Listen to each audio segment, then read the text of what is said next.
Buenas tardes. Bueno, yo soy Àngels Miralda, soy cocomisaria de la Bienal Contemporánea y bueno, este evento se hace en el marco de esta Bienal y solo para un poco de organización quería preguntar, porque este evento es bilingüe, así que quería preguntar si hay alguien que no entiende inglés. And is there anyone here that doesn't understand Spanish? Vale, perfecto. Así que hoy vamos a ver 3 películas del artista y cineasta Lamia Joreige, que es una artista libanesa que forma parte de la Bienal Contemporánea. Y abajo pueden ver su obra Tiempos inciertos, escenas para un esquema, que es una obra de este año que se produjo sobre una investigación que ha hecho durante varios años sobre la historia de los últimos años del Imperio Otomano. Y estas 3 películas nos van a dar mucha más información sobre sus obras previas, que son de del 2006, de 2007, y así que antes de empezar su investigación actual. Vamos a empezar con la película A Journey, que es en francés, con subtítulos en inglés, y habla sobre su historia familiar, y seguido de The River, y ahora me tengo que recordar, The River y Noches y Nights and Days, Noches y días y El río, que son ensayos fílmicos más abstractos, visuales, y que también tienen letras en inglés. Y bueno, Lamia va a entrar a cualquier momento, así que al final vamos a hacer un poco de preguntas o conversación con ella. Si alguien quiere preguntar también en español, yo puedo traducir la pregunta.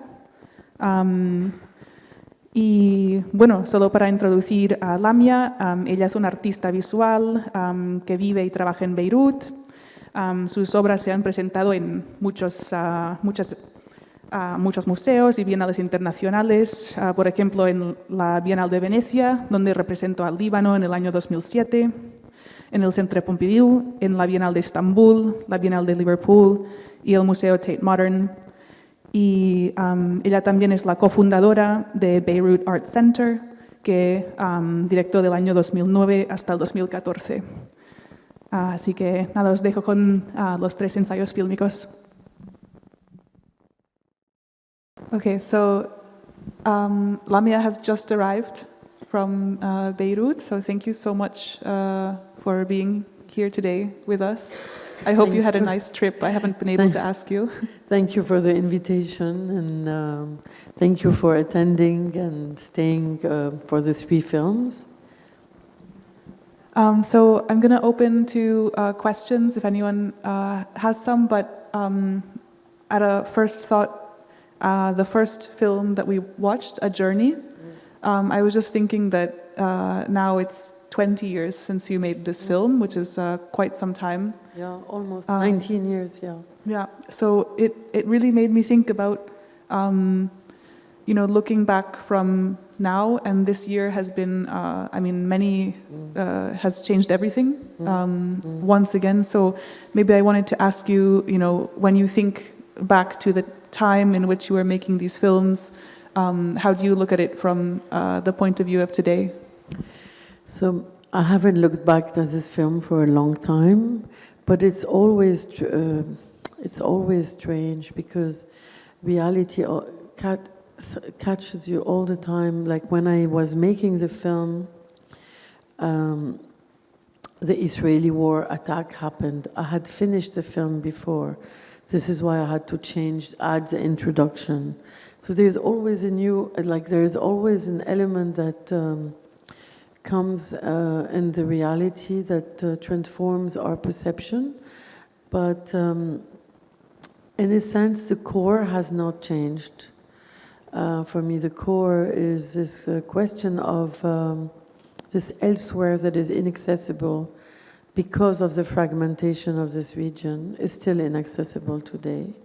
The question of Palestine and this injustice that was done to its population is still unresolved and not resolved anytime soon with genocide that is happening in Gaza and what's happening in the rest of Palestine. So this question of the impossibility of returning to the land for my grandmother is now dead, but other people like her who are from younger generation is really still a contemporary question. But for me, this film is not just about politics and my identity versus politics, but also this transmission through generation. So this is always universal. It can happen in other places as well. This relationship between a grandmother, a mother, and a daughter could be understood. So there are several elements. Some of them, of course, are historically obsolete now, but the core, I think, of the issues are still the question of the frontiers, the border, is even more relevant today. Exactly. I thought actually watching them, I didn't really find anything obsolete. I found that it was even maybe even going back to a source or something that can also contextualize and finds a deeper something, when there's the kind of long scene of trying to find or trying to pick at the memory of what really happened, what kind of version versus what was published in media or what reached to a legal decision. I was thinking, it's also this process of uncovering. Somehow watching this film also felt like a process of uncovering something that's not always so now. Yes, because I was uncovering myself, it wasn't filmed as a film in one shot or one shooting session. When I started filming my grandmother, it was for another project entitled Objects of War, related to the Lebanese wars, and which was civil, but not just civil.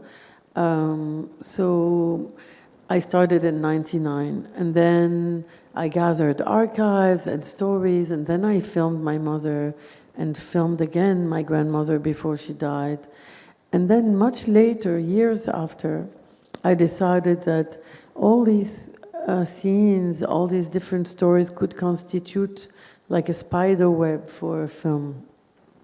And it was very important for me. Also, the story of my uncle was this kind of like drama that changed my family, and it was important for me. So when I filmed them to try to understand and try to know the truth, I'm not filming with a crew of even 3 people. It's just me and a very amateur camera to be as discreet as possible, to really try to document. Today we document everything. But then I was not documenting everything, but a few things. And this camera was really this moment where I needed to document this important scene in my family. I wasn't sure it would ever be in a film, and when I made the film much later, I had to ask the authorization of everyone, and I had to ask my mother also if she was okay to show certain scenes of my grandmother. So some we left in the film, some we removed. There were a lot of questions.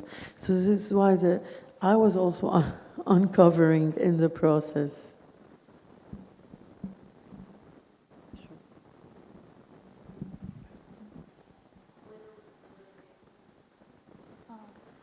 Yes.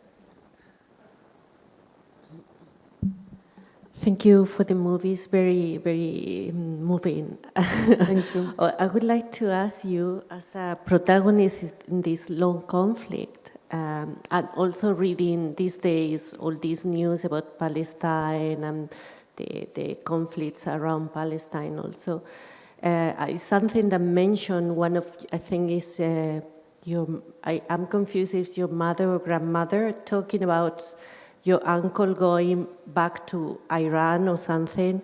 So what I wanted to ask is like, apparently all the Arab world was connected, like if we're a nation, it was in the Western times, or after the Second World War, they divided frontiers, confront one with another. How you felt like living this long conflict, the hand of, or undercover hand, geopolitics with the Western in this, not like this Middle East, but all the Arab world or the Islamic world has been modified in these like 50 years. It's a very complex question. Thank you for the question. It's a very complex question. I'm working on it now. Actually, the actual transformation, radical transformation of our region, I'm working now on it for the first time since 2017. Happened at the end of the Ottoman Empire and the beginning of the French and British mandate in the region. So during the end of World War I, this is when the Balfour Declaration happened, promising a Jewish home. This is when the French and the British divided the region with the Sykes-Picot Agreement and the peace conference that confirmed the division into zones of influence. So this region was really designed by colonial power. And throughout the decades that followed, these powers continued to operate. Today, we are at a shift, a new shift, a total transformation. It's one of the reasons why, for the past 10 years that this shift is being prepared, I am decided to look back at this moment, because these two moments resonate. So the region could go into a total peace, but also transformation under other powers. So for now, most recently, American and Israel have a plan for the region, and they are. What happened, the war that happened in Lebanon that destroyed the entire south and part of South Lebanon, and the war, and what happened in Syria, which is amazing, the fall of the Assad dictatorial regime, which is amazing. All this is part of a redrawing of the region. We don't know what's going to happen. So it started even earlier than what you're describing. But what it is true that until a certain time you could travel, the time of my grandmother and my grandfather, she described, he went to Iran, which is not part of the Arab world, but is connected somehow as part of a larger expanded region. All this region was connected: Turkey, Iran, Iraq, of course Syria, Lebanon, Palestine. It's very, so they were working in this region, if one wants to say region at large, and traveling and doing business. Today, it's so fragmented because of the conflicts and the politics that you cannot go anywhere. You cannot even go inside Palestine from one place to the other. The Palestinians are not allowed to go from, I don't know, from Jerusalem or West Bank to Gaza or vice versa. They cannot circulate unless they have special, and we in Lebanon cannot go to Palestine or Israel because we're at war with Israel. We cannot, now we could go to Syria, but it's very complex. The relationship has evolved for the past decades because they were also occupying Lebanon. So we could go. Now they have implemented a few days ago a visa policy, but it's changing, it's in flux. So now we talk more politics and cinema, but this is to say that the politics of the region do affect our daily life in even the movement of our movements.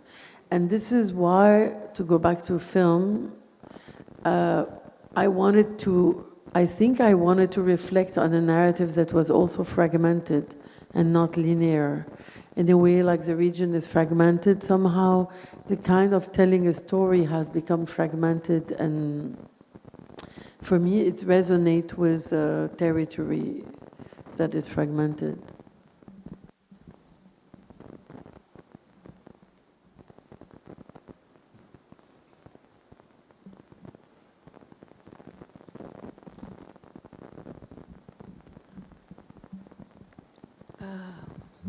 هلو اهلا فيكي.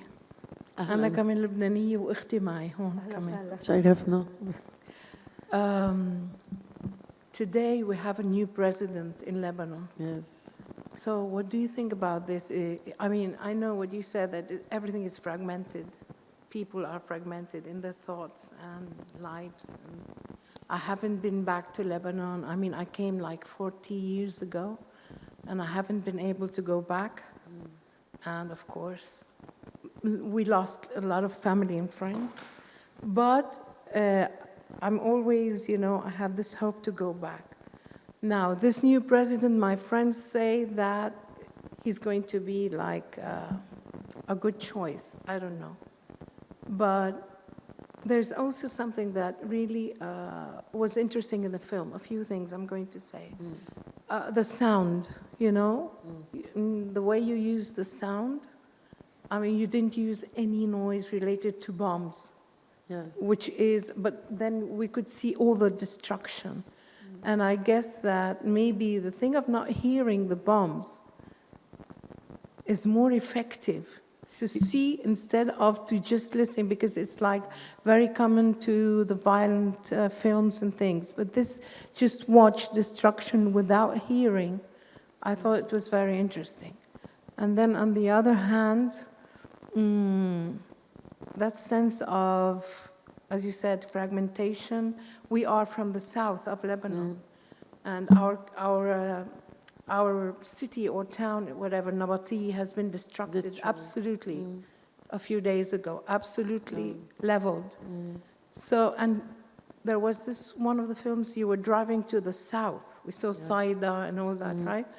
And it was like new. You said it was like, you know, people from the south had to come to the north, and they were like tourists, or they didn't belong, or they felt different when they were received in different ways. And this was discussed a lot in different information and news and things. You know, I heard Lebanese opinions about it. They didn't want to be treated like tourists because we all belong to the whole of Lebanon. So it's interesting that you said we're going to to the south, and it's like being a tourist and all that. Yes. And please explain a little bit more, because some people don't know. I'll the explain. sense of fragmentation. Yes, this needs to be contextualized a little Thank bit you. because first, I am very joyful today, and I have a lot of hope. It's the first time we have a president in 2 years. Everybody seems to, I mean, not everybody, but the majority of the people are behind him, although I wouldn't have liked to have a military power again, especially after the disastrous experience of the last one. And here I'm saying my own political opinions. But at this precise instant, after 2 months of war, with the countries that could be divided because of the division that happened, because not everybody is behind Hezbollah and this war, not everybody was... so the army creates a unity. In that sense, although I wouldn't be for the army, today, symbolically, he could make it, he could prevent a civil war or division, and he could also ensure that we recover our sovereignty up until the border in the south. This is very important, and he also has a certain reassuring, he's not against anybody, so he can rally all parties. So today there's a moment of hope. The first moment of hope started when the Bashar regime fell again. Bashar al-Assad did not only harm Syrians, but also Lebanese. He subjected Lebanese to assassination, humiliations, occupations, checkpoints, everything. For the film, the road to the south, actually in Nights and Days, reached the southern border. It's not just Saida, Nabatiye, Sur, it's way further south. All the villages that were destroyed in 2006 were destroyed again this time, even more. This time they destroyed on top of it Nabatiye, your town, and Sur, and villages that they had not destroyed in 2006. But not as much as today.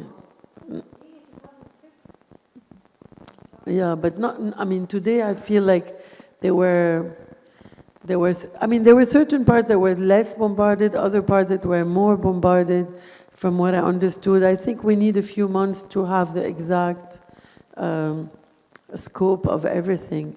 But so my film goes till the border, in fact. And the reason why I used the term tourism was because I was in Beirut, an area that did not belong to the targeted area and did not belong to the south. For me, going to the south felt a little bit like being a tourist in my own country, in the sense that not being a southerner and going to uncover the devastation felt like, even this whole war made me feel in 2006 like because we were watching the war on our television. We could hear sometimes a bomb, but we were mainly watching it on television. This is what made me feel this is why I use this word to kind of explain also that I was not, even though at the beginning I had fears, those fears disappeared. The fear transformed into another kind of anxiety, into waiting for what would unfold. It's surprising to know that an area 20 years later is again destroyed. Yes, even before. Yes. Day after day. Yes, yes. When I was a kid, I used to sleep with Yeah. shoes on because we had no refugee places to sleep, so we had to run. So we always slept in my family with my shoes on because we had to run. So I mean, that part of the war is not told. I mean, it's not. There is no story about it. Like, I mean, I'm telling you because I lived there. And because I was bombarded thousands of times when the world didn't even know. When Beirut was really fine, you know, and the rest of Lebanon and the north of Lebanon, which is great.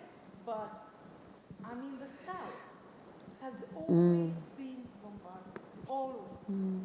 Always. No, of course, yeah. Night after night. Be it Christmas, be it Eid al-Adha, be it Ramadan.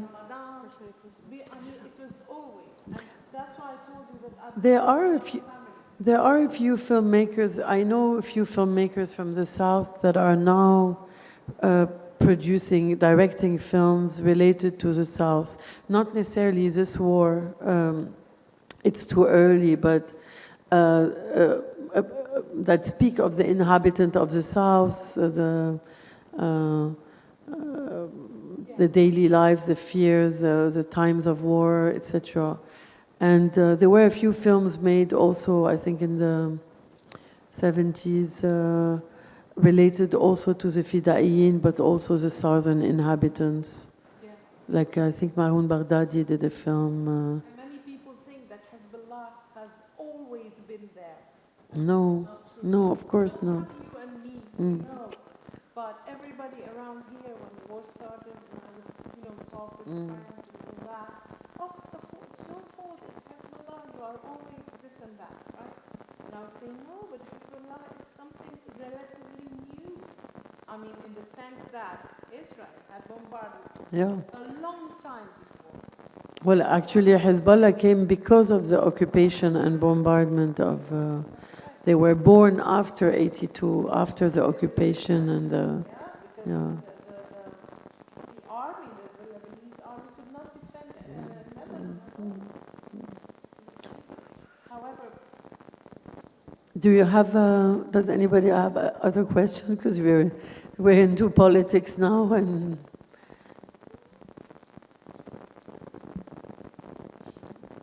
I mean, I find this discussion also very interesting, so thank you for coming here. It's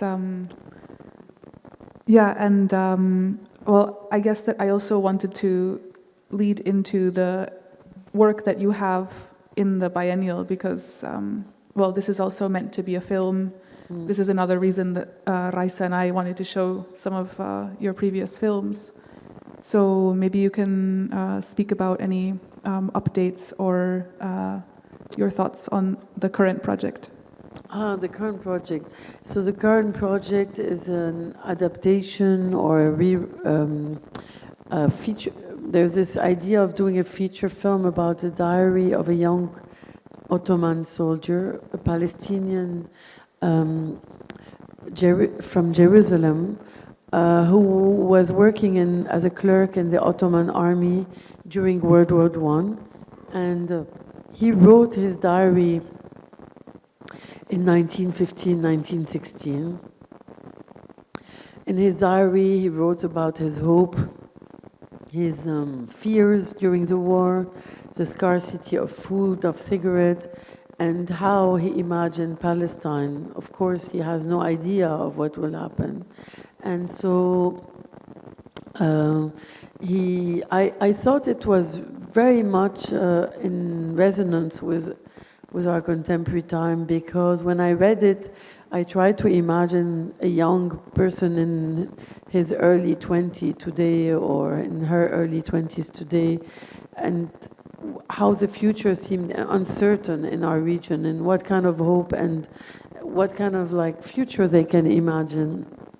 And so I decided to write a script based on this manuscript. And I worked with Majd Kayal, a Palestinian writer.